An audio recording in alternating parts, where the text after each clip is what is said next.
नमस्कार, स्वागत है आपका पब्लिक इंडिया पर। मैं हूं नीलू व्यास। आज एक बात करते हैं न्यूज मिनट के खुलासे की। न्यूज मिनट जो कि न्यूज वेबसाइट है उसका एक खुलासा है जिसमें कि ये कहा गया, उसके स्क्रीनशॉट को मैं आपको दिखाऊंगी कि state owned ONGC donated 668 crore to 20 Sangh linked organisations across 10 years. यानी कि पिछले 10 सालों में केवल ओएनजीसी ने 668 करोड़ रुपए 20 ऐसी संस्थाएं हैं जो कि आरएसएस से जुड़ी हुई थी, उनको डोनेशन में दिया है। अब आपको याद होगा कि अभी हाल में मोहन भागवत ने क्या कहा था। उन्होंने कहा था कि देखिए, हिंदू धर्म रजिस्टर्ड नहीं है और रजिस्ट्रेशन उनको करवाना पड़ता है जो कि सरकारों से पैसा लेते हैं। यानी कि वो क्लैरिफिकेशन दे रहे थे कि इसलिए हमें रजिस्ट्रेशन की जरूरत नहीं है और हमको तो सारे जो वॉलंटियर्स हैं वो गुरु दक्षिणा देते हैं। अब ऐसी गुरु दक्षिणा का अब जो पूरा खुलासा है वो अब हो रहा है अलग अलग जगह से, और इसी को न्यूज मिनट ने इसका भंडाफोड़ किया है।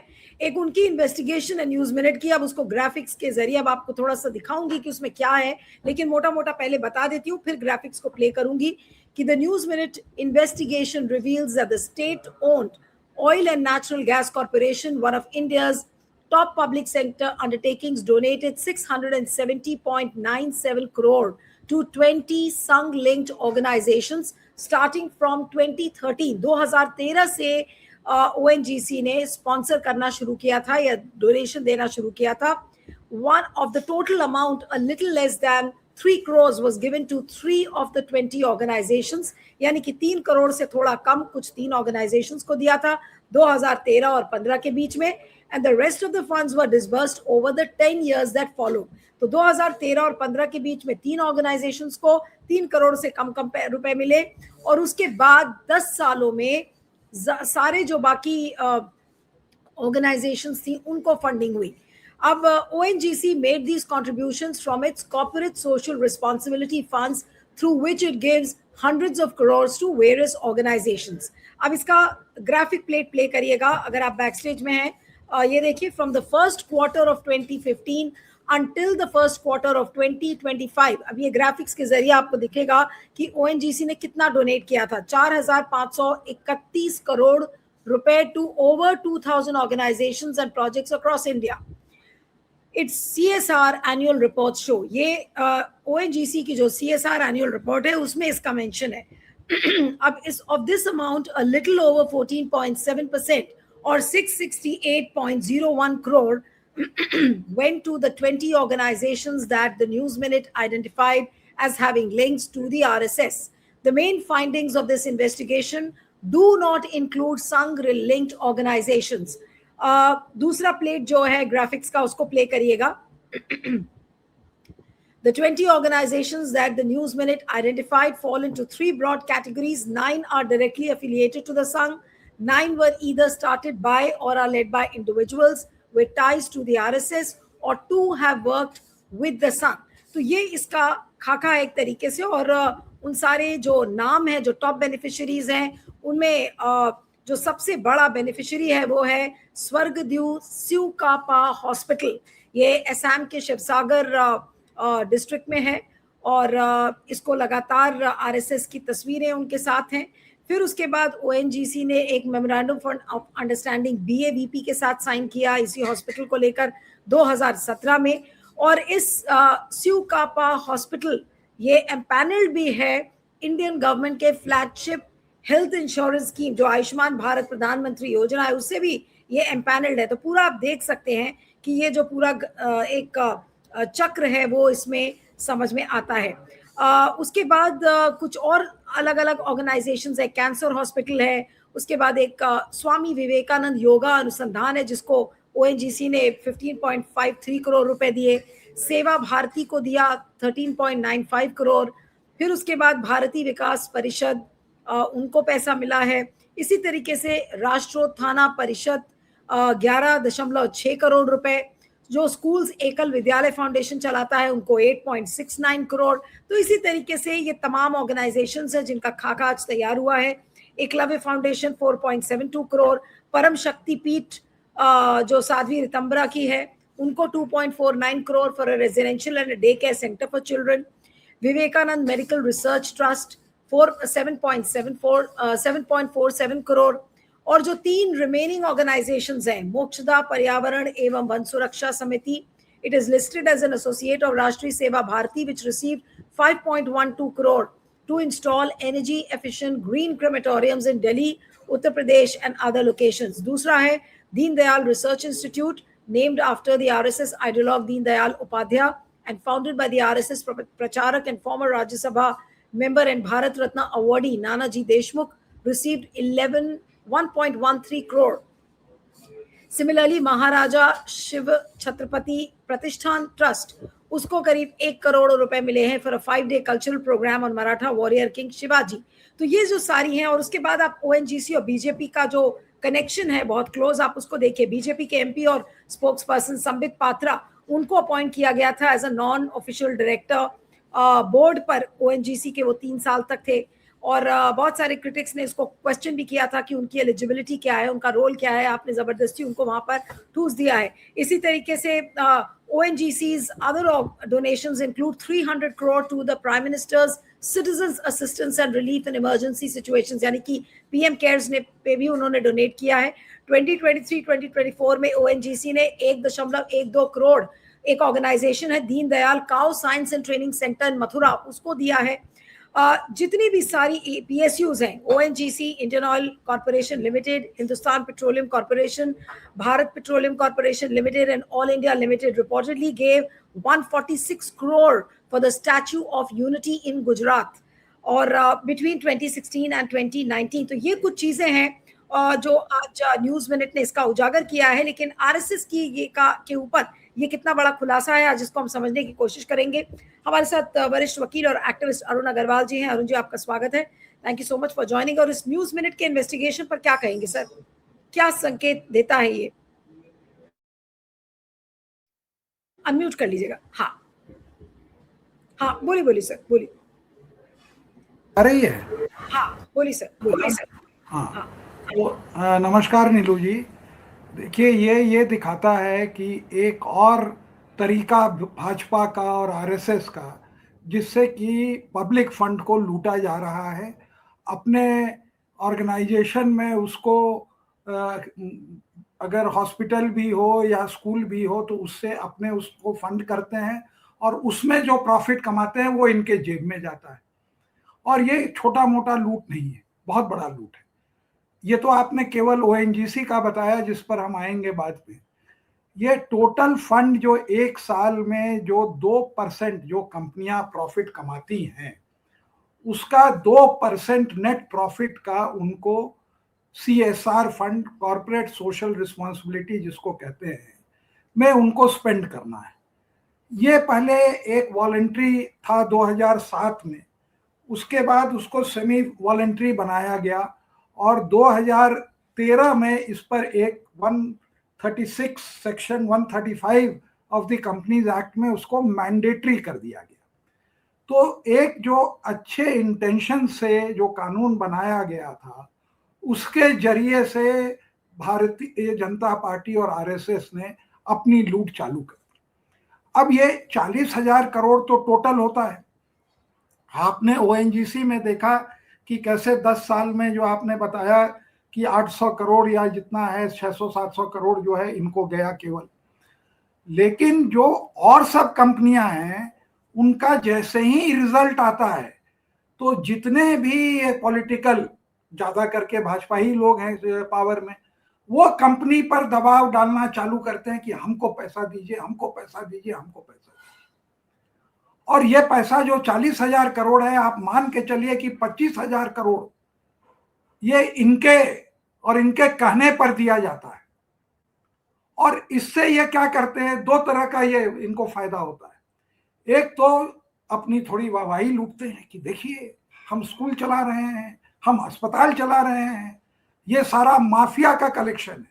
और दूसरा, उससे जो एक तो CSR में जो संस्था बनाने में खर्चा है, अगर मान ले इन लोगों ने खाली तो ONGC से जो लिया है 700-800 करोड़, और सबसे आप लीजिए तो हर साल ये कम से कम जो 15-20 हजार करोड़ जो लेते हैं, वो लेने और खर्चा करने में ये आधा पैसा गायब कर देते हैं राम मंदिर की तरह, तो वो इनके जेब में चला जाता है।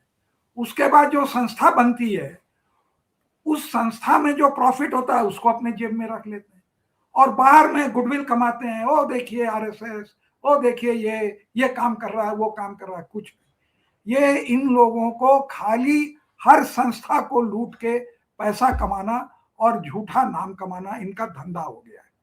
तो जिस तरह से आपने वहां का घोटाला देखा, वही घोटाला आप यहां देख रहे हैं, जबकि ओएनजीसी को केवल 5 रुपए का शेयर है और इसकी कीमत अभी शायद 240 वगैरह चल रही है। इतना उसका पूरा तेल का संसाधन का उनका मोनोपोली था, लेकिन इन लोगों ने क्या किया, धीरे धीरे सब रिलायंस को खसका दिया और जो इनको अपना काम करके तेल खोज के वो काम करना था, उससे ये भटक गए।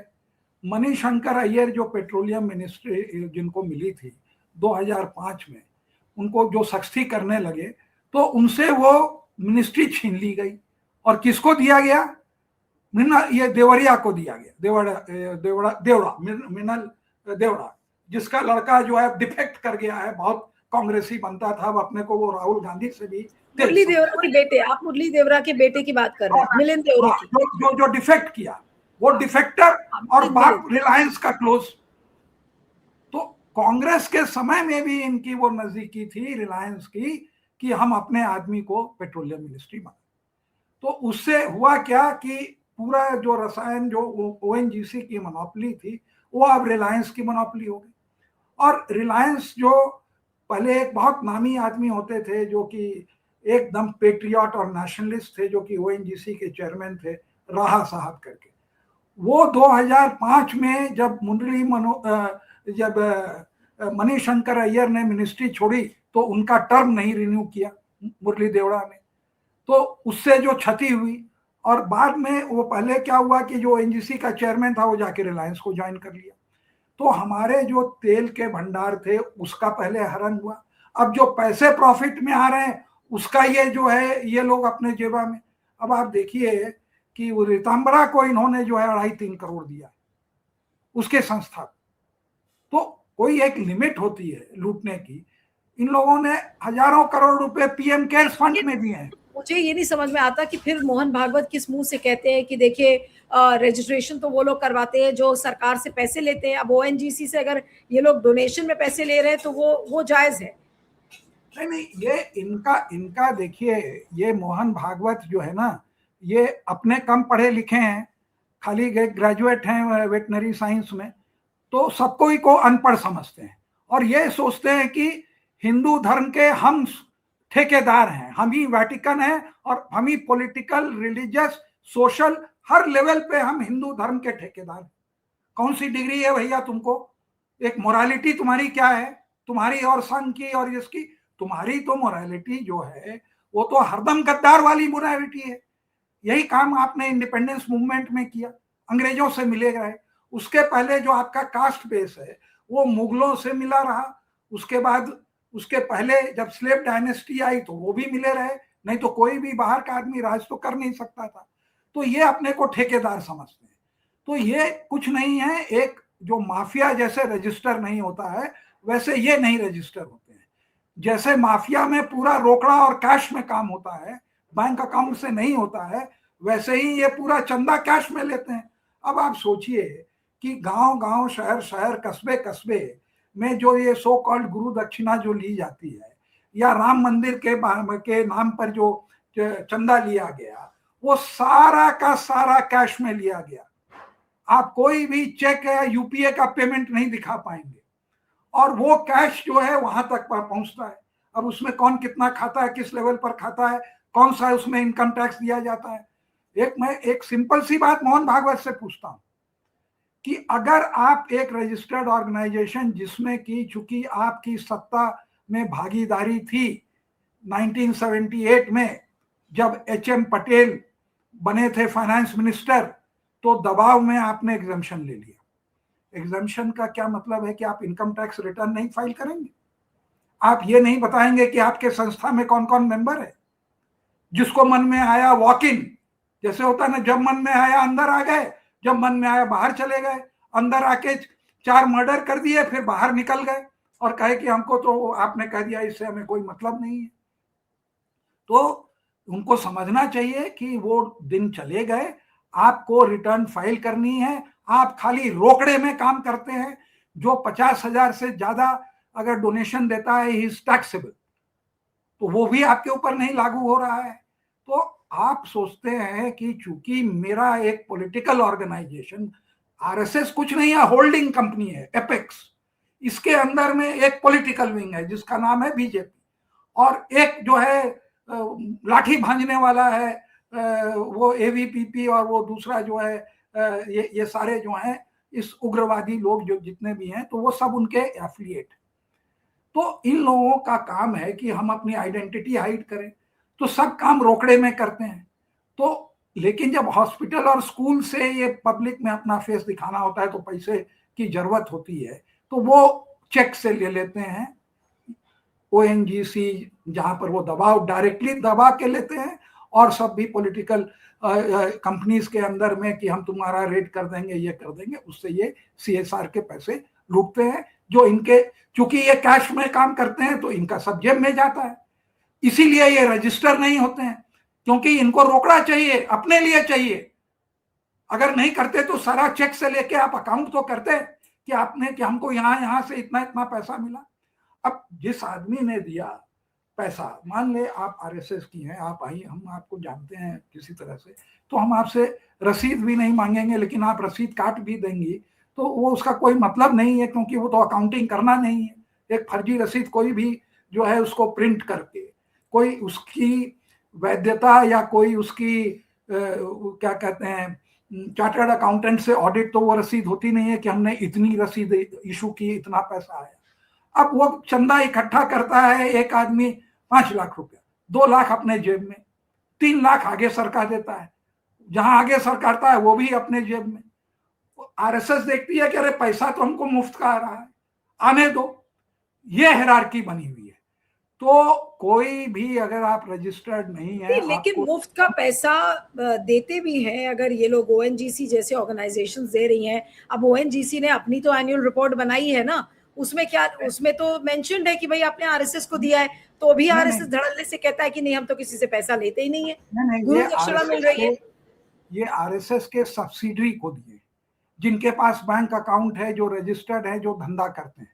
अभी मान ले हॉस्पिटल को दिया, स्कूल को दिया, तो वो आरएसएस के लोगों के द्वारा रन है। उसका एक कोई फ्रंट ऑर्गेनाइजेशन बनाया हुआ है, नाम बनाया हुआ है। जैसे इसी में देखेंगे कि गोलवारकर के जो सेक्रेटरी थे उनके नाम पर एक संस्था है, एक कोई कैंसर इंस्टीट्यूट है। तो इन्हीं लोगों के एक, चूंकि इनको रिस्पेक्टेबिलिटी चाहिए तो विवेकानंद का नाम लगा देते हैं कि इनके पास तो कोई पेट्रियोटिक, कोई पूर्वज तो इनका कोई पेट्रियोटिक था ही नहीं, तो कहीं कहीं से ढूंढते हैं, नाम चोरी करते हैं उनके नाम पर, लेकिन संस्था इन्हीं के लोग चलाते हैं। तो वहां पैसा चाहिए, लेकिन वहां लूट दूसरे तरह का होता है। हमने 100 करोड़ ओएनजी से लिया, एक हॉस्पिटल के नाम पर दिया, हमने 30 करोड़ जेब में डाल लिया, जैसे राम मंदिर में किया। कैसे डाला? जो चीज 10 रुपए की थी उसको हमने 100 रुपए में खरीदा, ओवर इनवॉइसिंग जिसको कहा। तो इस तरह से बना संस्था, और एक्सपेंडिचर में हमने उसको ये कर लिया।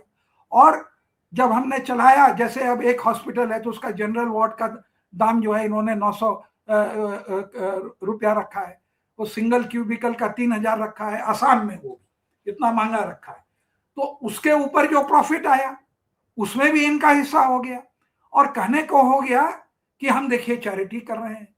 तो एक टिकट में 4 खेल, पैसा कमाओ, नाम कमाओ, ऊपर में भेजो और पब्लिसिटी करो, ये हो रहा है इनका। तो पूरा इनका, सरकार इसको चोरी की तरह क्यों नहीं मानती? सरकार इसको टैक्स चोरी क्यों नहीं मानती? सरकार क्यों नहीं पूछती, या मोदी जी या निर्मला सीतारमन में हिम्मत है कि वो पूछे कि भाई आरएसएस तो अपने इन ऑर्गेनाइजेशन से क्यों नहीं टैक्स भर रहे, क्यों नहीं रजिस्ट्रेशन अपना दिखाते, भाई जो चीजें मांग रहे हैं, जैसे प्रियांक खड़गे ने जो मांगा है, जो डिटेल्स। नीलू जी, थोड़ा सा इसमें हमें अलग करना पड़ेगा। आरएसएस रोकड़ा, टोटल रोकड़ा, 100% रोकड़ा है। उसके आड़ में बहुत सारे 2000-2500 ऑर्गेनाइजेशन जो है उससे affiliated, Bajrang Dal, VHP, BJP, इस तरह के जितने भी आप देख रहे हैं ये सारे इनके एफिलिएट्स हैं। मजदूर संघ, वो अधिवक्ता वो संघ, एवीवीपी, इस तरह से इन लोगों ने चारों पूरे संसार में, फॉरेन में भी बनाया हुआ है, वो संघ बनाया हुआ है, वहां रजिस्टर करते हैं क्योंकि वहां मैंडेटरी है। तो आरएसएस तो खुद रोकड़े में काम करती है, टोटल रोकड़ा।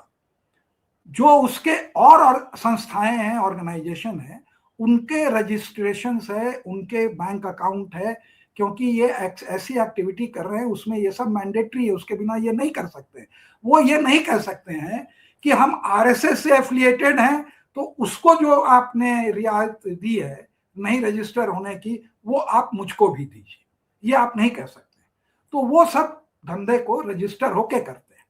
जैसे राम मंदिर है एक ट्रस्ट, ट्रस्ट में क्या है कि यही वीएचपी, आरएसएस, भाजपा, इस तरह के लोग उसमें जुड़े हुए हैं। तो उन लोगों ने लूट करी, उन लोगों ने जानबूझ के ऑडिट नहीं करी, उसका हिस्सा पहुंचा, किसी को स्केपगोट बना दिया। तो मंदिर के नाम पर पॉलिटिक्स करके पावर में आए, मंदिर के बनाने के उसमें आपने पैसे कमाए ओवर इनवॉइसिंग करके, और मंदिर जब चलने लगा तो करंट अकाउंट में जो चंदा आता था उससे भी आपने पैसा बनाया।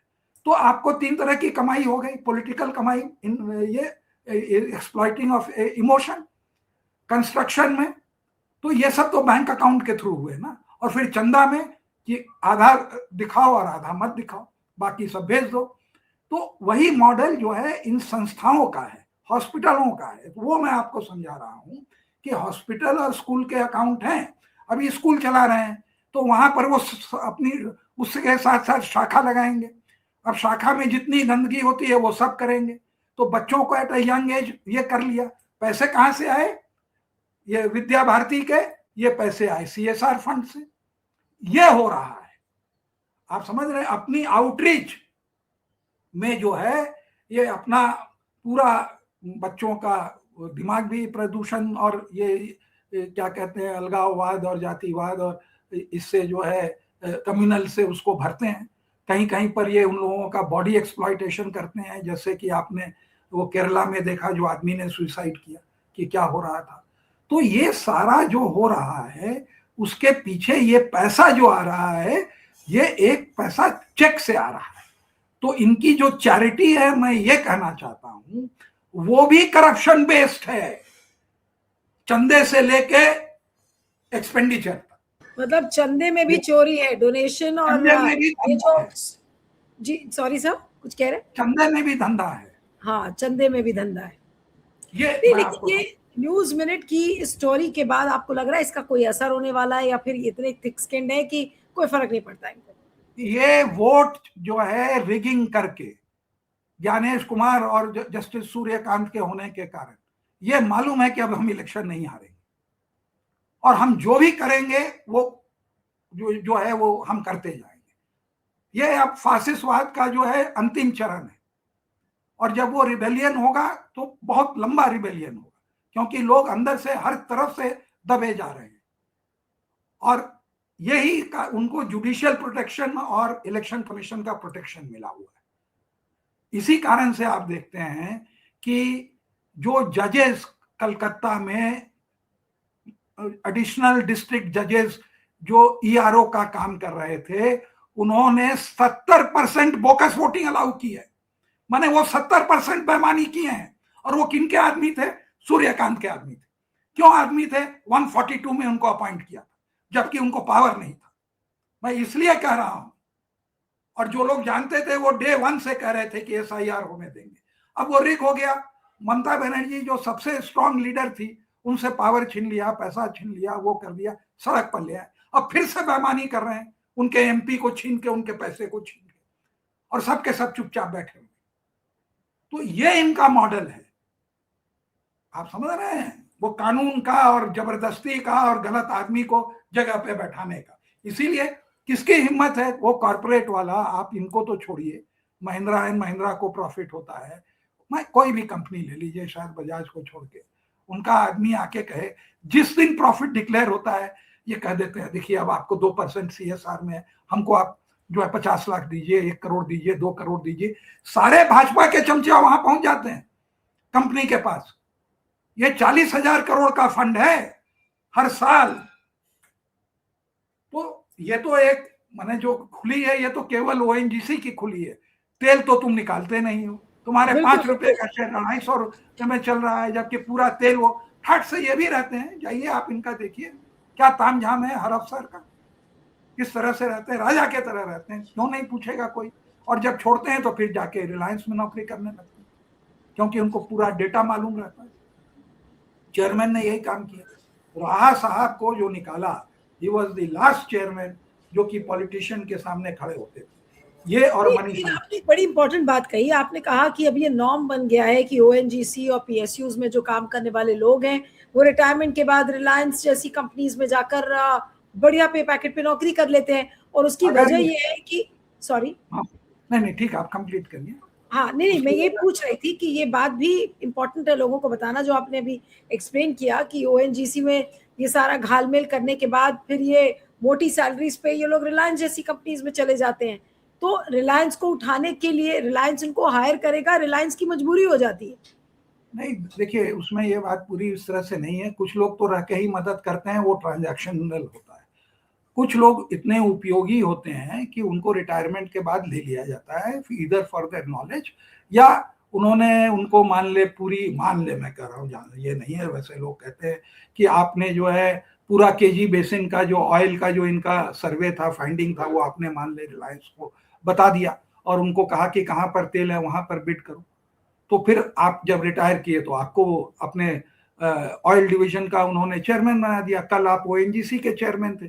तो उस लेवल पर ये लेते हैं। और जो लोग उपयुक्त होते हैं, जिनके पास कोर कॉम्पिटेंसी है, उनको अगर जेन्युइनली लेते हैं रिटायरमेंट के बाद तो उसमें कोई गड़बड़ी नहीं है। लेकिन उनको जो लेते हैं जिन्होंने पब्लिक सेक्टर यूनिट का अहित करके उनको फायदा किया, वो टोटली रॉन्ग और इमोरल। और इलीगल तो हम नहीं कह सकते, क्योंकि जो इमोरल है हिंदुस्तान में वो इलीगल तो कभी होता ही नहीं है। आप रोज देखते हैं कि कैसे जज के बेटे बेटी जो है गवर्नमेंट पैनल पर इम्पैनल होके करोड़ों रुपया वो कमाते हैं, जबकि वो एलिजिबल नहीं होते हैं। तो ये सब चला आ रहा है और चलता रहेगा। तो ये जो उन्होंने खुलासा किया है उसमें एक ही बात है कि ONGC संस्था गलत CSR इनके फंड करके जो है उनको इनेबल करती है कि वो ये सब वॉलंटरी संस्थाएं एस्टैब्लिश करें और उससे अपना ऑर्गेनाइजेशन का नाम बढ़ाएं और उसमें ये पैसा भी कमाएं। अगर वो CSR फंड देते हैं तो उनको पूरी जिम्मेवारी है कि हर एक चीज का ऑडिट करके देखें कि इसमें जो है कोई गड़बड़ नहीं हो रहा है, या वो पब्लिक में वो रहे कि अगर मान ले आपने 200 करोड़ रुपए बिल्डिंग पर स्पेंड किए तो ऐसा ना हो कि वो 100 ही करोड़ रुपया किया हो जैसे आपने मंदिर में किया।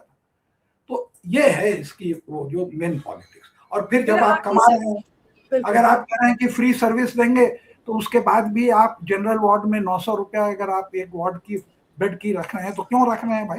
3000 रुपया आप केवल क्यूबिकल की रख रहे हैं। तो ये सब सारी चीजें, आप अगर पढ़ाई में वो कर रहे हैं तो फीस आपने क्या कम करी जबकि बाहर से लोगों के आया, उसको आपने धंधा नहीं बना दिया, उसके अंदर में अपने लोगों को नौकरी नहीं दिला दी। तो अब क्या हुआ, आपने अपने लोगों को नौकरी भी दिला दी तो सब बल्ले बल्ले। तो ये सारे पैसे से आप अपने लोगों को पैसा भी कमवा रहे हैं, आप उनको नौकरी भी दिलवा रहे हैं और उससे आप जो है अपना नाम भी कमा रहे हैं और अंत में वोट भी कमा रहे हैं। ये इसका मॉडल है। बिल्कुल। चलिए, आपका बहुत बहुत शुक्रिया Arun ji. Thank you so much for joining.